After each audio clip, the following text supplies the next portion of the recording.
goosebumps. They're so good, it's scary. Hello, Goosebumps fans. It's time for another Why Not episode. Kind of interesting. It's like, I'm pretty sure Squid Jib did this, which they did this like 10 months ago as I'm recording this, and I'm like, oh, and then I'm like, I don't have it in here. Why don't I have it in here? What the hell? Maybe I have it like in the back. Let me check. Yeah, it might actually be in the back. Oops. That's what happened. Yeah, because it was in the back. I was wondering what the freak is going on here. It's like, where is it? Actually, I don't think it's in here. Well, anyways, whatever. Let's do one episode of Ghost Camp. So, Ghost Camp. Oh my goodness. I can see why it's unloved. Well, it's the secondary unloved. You know, the first unloved was 2003, where they phased out 4 to 5 books. Now the unloved in 2015, they actually took over half of the original books and said, yeah, no. Ghost Camp is included in that. So why? Why is it not re-released? Because they did have some ghosts. It's like, seriously, they did have ghosts. It's like, yeah, it's like, it took them a freaking long while to even put the headless ghost into this. So Ghost Camp doesn't make sense why it didn't get to have a nice little re-release, but we're here about the episode. So this freaking book is intense. The last few books, I think, when it comes to R.L. Stine, it's intense. Well, the original books. It's like, this is where we're at the point of where, oh my goodness. It's like, what in the world is going on? I'm pretty sure we could say maybe Fear Street got to him, if we don't go with the whole thing of he has ghostwriters, but let's just say Fear Street got to him, and as soon as it got into him, he actually accidentally wrote this book the way he did, because it kind of sort of is hinting at freaking Fear Street. I mean, if you haven't read Fear Street, dude, oh my goodness, you wonder some freaking stuff to show that he actually does know how to do horror. Fear Street, man. Fear Street. Anyways, so here's a few things that happen. There's just a lot of stuff. So let's go with like the props and stuff. Hopefully you're not hearing this crap, but I bet you are, because bastards. Anyways, let's just do this because the stupid, dumb freaking interview and thing, the outlining wasn't good enough for it, which I doubt it. I doubt it, because there's some times where you can say the outlining isn't good for it, or just the fact if they didn't get to the freaking book. Yeah, there's just some parts of where it's like, yeah, outlining, I'm pretty sure when it comes to this book right here, they might have not even gotten to this book. They jump around, dude. It's like, if you notice, they jump around. It's like, oh, here, Tales That Give You Goosebumps, and Goosebumps 2000, 2 books for the Goosebumps 2000, and then over there and over here and make her own. And it's like they jump around. Seriously, they jump around. So I'm not surprised if this is one of the books that they were going to get to someday, question mark. But anyways, yeah, it's kind of funny how the camps ones they could not do, but they did Camp Night Moon. I mean, Camp Nightmares. Like, they did that one. That was like the first one, question mark. Part of the first season, question mark. But it's like, yeah, they seem like they can have a camp. So it's like all the camp ones should have been easy. It should have been like, we did one for season 1. Let's do one for season 2. Let's do one for season 3. It's like, you would figure they have a camp. They can easily do this. It doesn't make sense that they're like, oh, well. So let's see. Well, technically, when it comes to Camp Jelly Jam, that one is going to be like, oh, yeah, that would have been like, no, you couldn't do that. It's like, oh, yeah, no, you couldn't do that. But more stuff that this one involves. This involves a camp. They have to do some messed up fog, which I'm pretty sure that could actually have been CGI and that would have worked, or they could actually did fog machines. I don't fucking know. There's a monster, so I'm pretty sure they could actually do the monster thing, but that would be like again more CGI. That would have been maybe an issue. The Then we get to the crazy parts of the stuff here, where it's like, let's see, one of the campers, Lucy, actually put her hand into the fire and took it out, and she actually has some burns.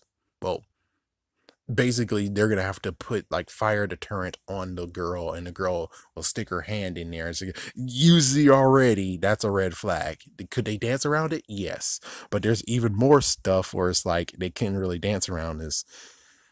And of course, well, sadly, we have the whole Days Gone By, Horses, talent show. That would have been most likely scrapped, just like how Pop Arena just glanced over that.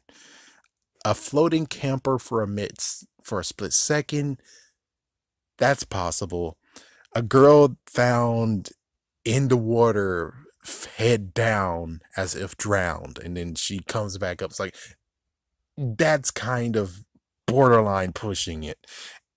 Then you have a tent pole in someone's foot. That's pushing it as well, but I think you could get away with it, question mark. But what about the damn kids though? And it's like, yeah, a fork in the neck. Can that be possible? Maybe, but do we really want kids to see that? I don't think so. A head got taken off during a soccer game, like in the face. That's something that's like, yeah, it's to the point of where I could actually start saying R.L. Stein started to write in a way of where it's like, let's see if they can make these into episodes. I'm like the secret bet of where it's like, I'm pretty sure they won't make these in episodes because I'm making it so messed up.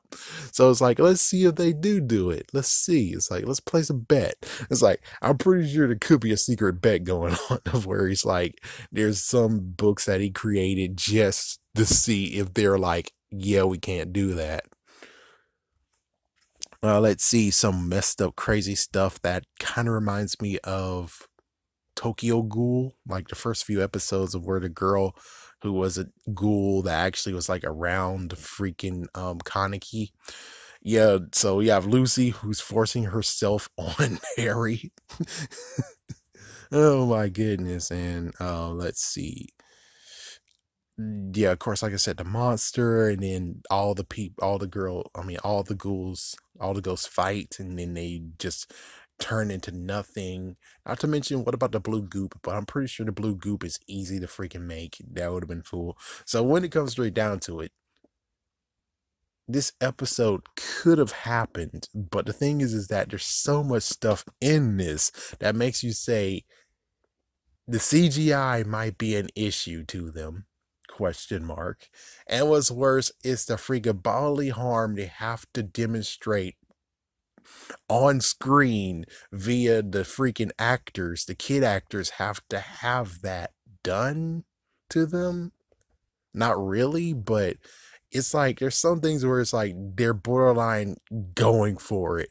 R.L. Stein's going for it, and it's like, I'm pretty sure that's not gonna really go well, especially episode, and especially with Fox being like, oh, whoa, what the freak. And not to mention, they did also went to werewolf skin the episode and did some messed up crap to it to what it originally was. It's like, yeah, there was some messed up censoring of it. So if werewolf skin got censored, pretty sure this would have got censored too anyways. So for it to not be an episode, you can understand why. And what about the future? Could it be an episode now?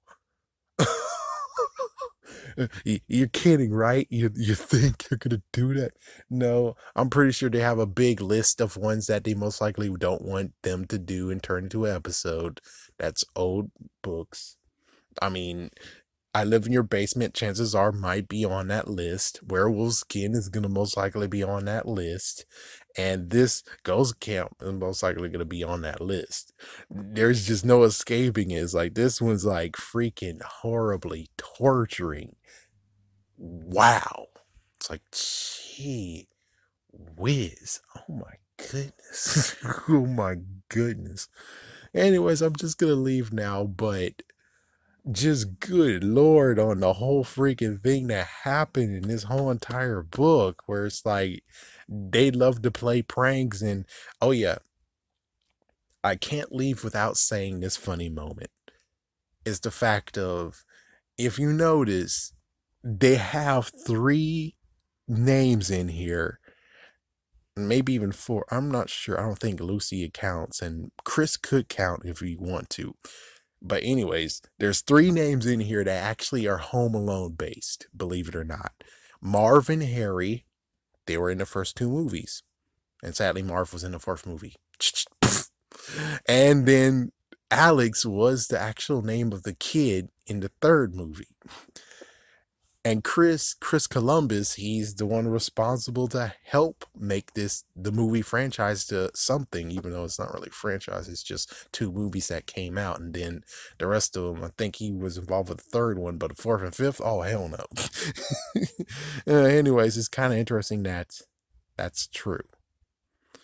Well, have a scary day. Have a scary night.